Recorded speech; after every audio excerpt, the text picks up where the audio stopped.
আসসালামু আলাইকুম। Lazeez food kitchen থেকে আমি সামিয়া আবারও চলে আসলাম আপনাদের সাথে খুবই মজার একটা রেসিপি শেয়ার করার জন্য। আর সেটা হলো দেশি আলু দিয়ে গরুর মাংস রান্না। আমরা যারা রেগুলার রান্না করি তারা গরুর মাংস খুব ভালো করেই রান্না করতে পারি, তবে আজকে আমার এই রেসিপিটা শুধুমাত্র নতুন রাঁধুনিদের জন্য।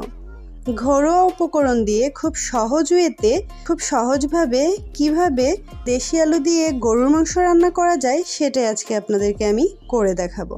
তাহলে চলুন শুরু করা যাক। তার আগে যারা আমার ভিডিওটা ইউটিউব থেকে দেখছেন তারা অবশ্যই আমার চ্যানেলটাতে সাবস্ক্রাইব করে দিবেন, আর যারা ফেসবুক থেকে দেখছেন তারা আমার ভিডিওটা একটা শেয়ার করে দিবেন।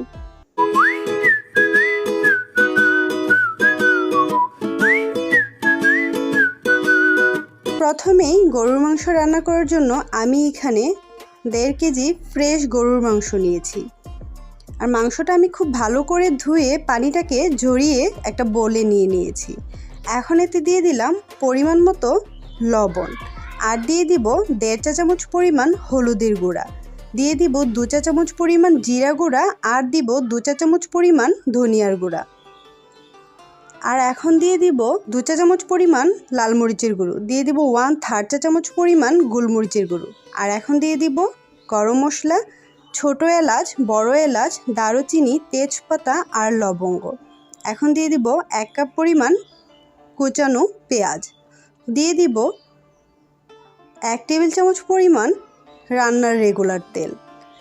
এখন দিয়ে দিব 1.5 টেবিল চামচ পরিমাণ আদা বাটা, 1.5 টেবিল চামচ পরিমাণ রসুন বাটা। এখন সবগুলো উপকরণ খুব ভালো করে মাখিয়ে আমি আধা ঘন্টার জন্য ম্যারিনেটে রেখে দিব। আর এখানে আমি দেশি আলুটাকে আগে থেকে সিদ্ধ করে নিয়ে তারপর খোসাটাকে ছাড়িয়ে ভালো করে ধুয়ে পরিষ্কার করে নিয়েছি। এখন চলে আসলাম রান্না করার জন্য। তার জন্য চুলায় একটি হাঁড়ি বসিয়ে এতে দিয়ে দিলাম প্রয়োজন মতো তেল, আর দিয়ে দিলাম কুচানো পেঁয়াজ। এখন পেঁয়াজটাকে খুব ভালো করে ব্রাউন করে ভেজে নিব।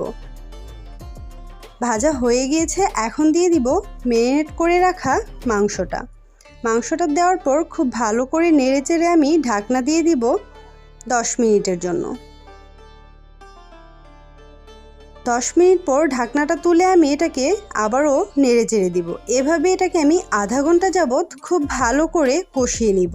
এ সময়ের মধ্যে যদি পানিটা একদমই শুকিয়ে যায় আমি আবারও সামান্য একটু পানি দিয়ে এটাকে আবারও একটু কষিয়ে নিব। আধা ঘন্টা কষিয়ে নেওয়ার পর এখন আমি দিয়ে দিব দেশি আলুটা দিয়ে দেওয়ার পর এটাকে আমি আরও 20 মিনিট কষিয়ে নিব। আরও 20 মিনিট কষিয়ে নেওয়ার পর এখন এতে দিয়ে দিব পানি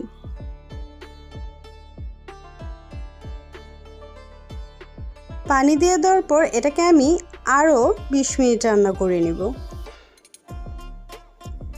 এভাবেই আপনার গরুর মাংসটা একদম রান্না হয়ে যাবে। আমারও গরুর মাংসটা রান্না হয়ে গিয়েছে, এখন এটাকে আমি চুলা থেকে নামিয়ে নিব। তো এই তো রেডি হয়ে গেল খুবই লোভনীয় দেশি আলু দিয়ে কষানো গরুর মাংস। অবশ্যই আপনাদের এই রেসিপিটা অনেক বেশি ভালো লাগবে। আশা করছি নতুন রাঁধুনিদের খুবই উপকারে আসবে। অবশ্যই আপনারা এইভাবে বাসায় ট্রাই করবেন। আশা করছি আপনাদের অনেক বেশি ভালো লাগবে। ধন্যবাদ।